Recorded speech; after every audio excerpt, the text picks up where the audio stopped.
Good evening. How are you? Are you feeling this lovely evening? Again, this is your host, Bijoux Ngwanda, immigration lawyer here in the DC metropolitan area. If you're new to my channel, please go ahead and subscribe. If you are not new, welcome back. Thank you for subscribing. And please do not forget to hit the notification bell so you don't miss out on anything. If you enjoy the content, you go ahead and share, like. Don't forget to comment below. Also follow me on all platforms. Links are in the description box below. Let's get right into it. We have a great news to share. Oh my friend, we have a very good news to share. That's why you see me smiling like there's no tomorrow. We got a great news to share. Our client finally has been granted asylum. This is a family of 4, and in this video I am going to explain the timelines and what we were able to accomplish.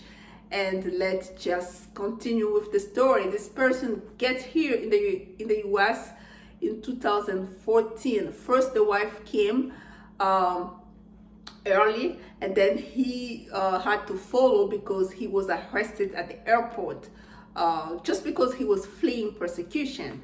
So, and then he got here to the US with his B1/B2 visa, but the wife came early, 2 months earlier.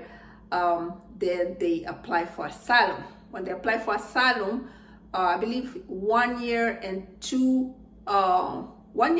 weeks later, almost like 13 months after, you have to apply within a 1 year deadline. So they apply with a 2 weeks or another month delay.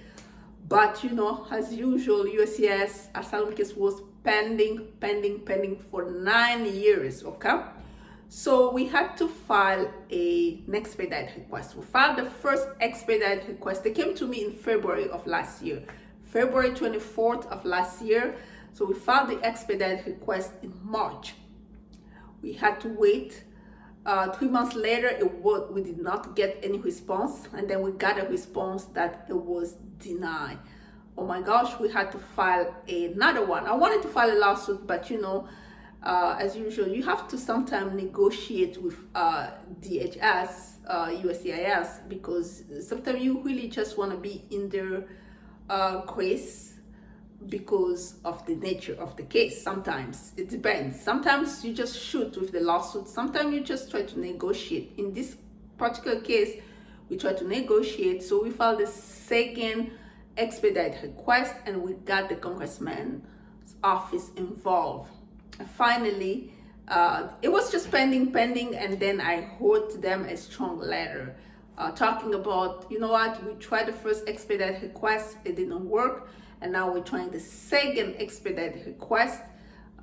It's still pending. If you do not answer us, we are going to file a mandamus lawsuit, because this case has been pending for 9 years, almost 10 years at this point, because the client's physically been in the US for 10 years. We are going to file a mandamus lawsuit because we believe that this case warrants expedited processing. Why? Because we have a child who is suffering from some type of cancer, and she's receiving cancer treatment. And then we have another child who's suffering from some type of a speech delay, autism, and you need to expedite. There's no reason as to why you cannot expedite this case. And if you do not answer us, we are just gonna file a mandamus lawsuit. And trust me, a week later, that was in October, they scheduled us for the interview, and we went for the interview. And as usual, I give them at least 120 days after the interview before I email them. But in this case, they responded accordingly. Sometimes I don't even give them that much time. I email them, or I will just say, where's the response? But this time around, they responded. They just acted accordingly. After 90 days, they finally approved the case. However, the way it works, they send us a letter for biometrics so they can make sure that everything is correct. And then they went ahead and approved the case. Asylum with USCIS at the Arlington office, okay? So, and now they have the I-94, the approval notice under this Trump era. My friend, this is great because you cannot be sleeping under this Trump era with those mass deportations, ICE raids, even in schools area. So winning asylum, it's a bonus. My friend, if you need a consultation with me, you're just trying to figure out about your case, do not forget to schedule one by using the consultation link on my bio. If you have a case pending, and if we have a way to file a mandamus lawsuit, it has to be in the federal court, district court where the case is pending. We can either file it in Maryland or Washington, D.C., you see, because that's where I am admitted in the federal court.